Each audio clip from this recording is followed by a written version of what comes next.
Yes, more revelations from the calamity that is KiwiBuild. The targets set, we now found out, appear to have fallen off the rails in the space of just 1 month. October, for example, last year, they had forecasts of 627 homes likely to be built by July. 627.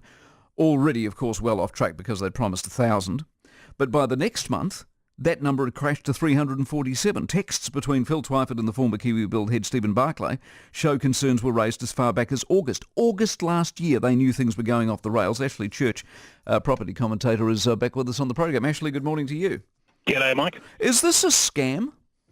Oh, look, I don't think it's a scam. It's just interesting, just going back through some of those figures that you just quoted. I think it's more a reflection of the pressure that was on both the government and the KiwiBuild unit and the Ministry of Urban Development, Housing and Urban Development, and just an indication of how intense that pressure actually is.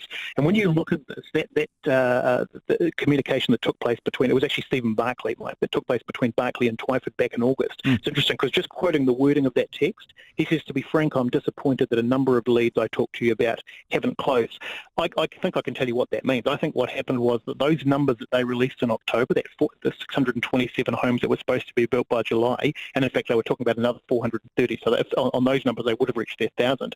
I think those were based on some pretty spurious indications of who and where those houses were going to be built. So I think what they did was they basically took conversations with developers and quoted those as numbers. Yeah. When Barclay disappeared, whoever came in obviously took a much more methodical, empirical approach to that and said, hey, most of these aren't real. The real number is actually 327, and that's why there's the difference between the two numbers. So it's an indication of pressure.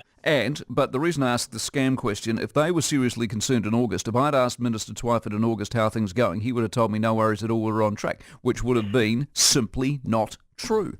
So then it becomes a question of who you blame. And this is where I have, and to be fair, I'm no apologist for Phil Twyford, but I actually have a lot of sympathy for him on this. So think about what happens to a minister, and it's not just him in this role, it's any minister in any role. He actually has, basically the government through him as the minister sets the target. So they say we want 1,000 of these things built by the end of 2019. From that point onward, he has no say as to who gets employed in that role. That's done by the State Services Commission.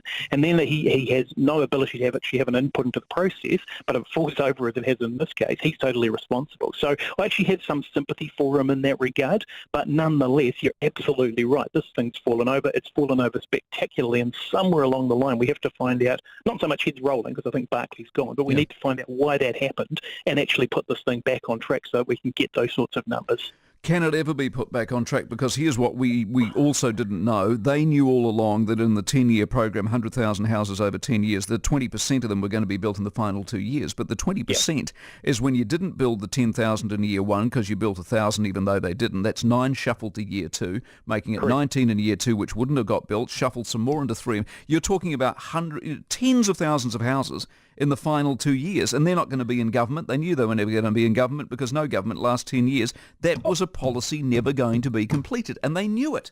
Couldn't agree more, but that's the narrative around the politics of how you actually sell these things. So they always had to do that. But I agree with you, and the fundamental issue here really is the basis upon which this program was put in place in the first place. And I've always had a real difficulty with the fact that basically the government wanted to act as the lead developer. So it was always going to be fraught with problems of the sort that we've got here. So you've got this whole process, for example, of Chinese whispers, where you're looking for somebody to indicate that they might build something that may or may not go ahead.